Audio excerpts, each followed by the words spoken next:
Manese. It's me, Maxi. And it's me, Kesha Manese. So, may bago mo siya tayo na gagawin! Kamusta mga kaibigan?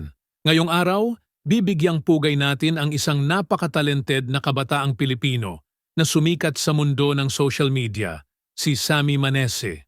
Alamin natin ang kanyang kwento dito sa Pinoy Wisdom.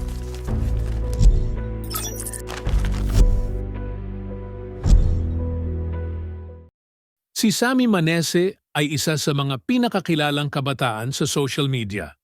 Sa edad na 17, nagtaglay siya ng higit 1.9 milyong subscribers sa YouTube at mahigit 180,000 followers sa TikTok.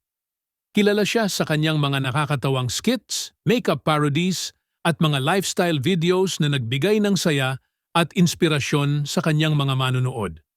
Sa kabila ng kanyang kabataan, nagawa niyang magtayo ng isang malakas na presensya online.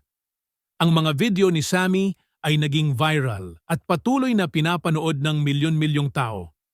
Isa sa mga paboritong content ng kanyang mga followers ay ang kanyang creative at comedic take. Noong November 29, 2023, pumanaw si Sammy Manese sa edad na 17.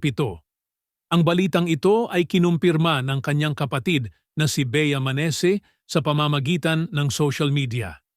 Hindi na idetalye ang sanhi ng kanyang pagpanaw, ngunit ang kanyang biglaang pagkawala ay nagdulot ng malalim na kalungkutan sa kanyang pamilya at tagahanga. Sa kabila ng maikling panahon na nabuhay si Sammy, iniwan niya ang isang malaking legasiya.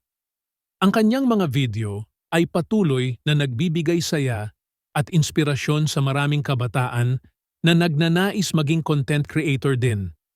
Si Sammy Manese ay isang halimbawa ng kabataang Pilipino na nagtagumpay sa modernong platform ng social media. Kung nais ninyong malaman ang iba pang kwento ng mga inspirasyon, huwag kalimutang mag-subscribe at i-hit ang notification bell para lagi kayong updated. Maraming salamat at magkita-kita ulit tayo sa susunod na video.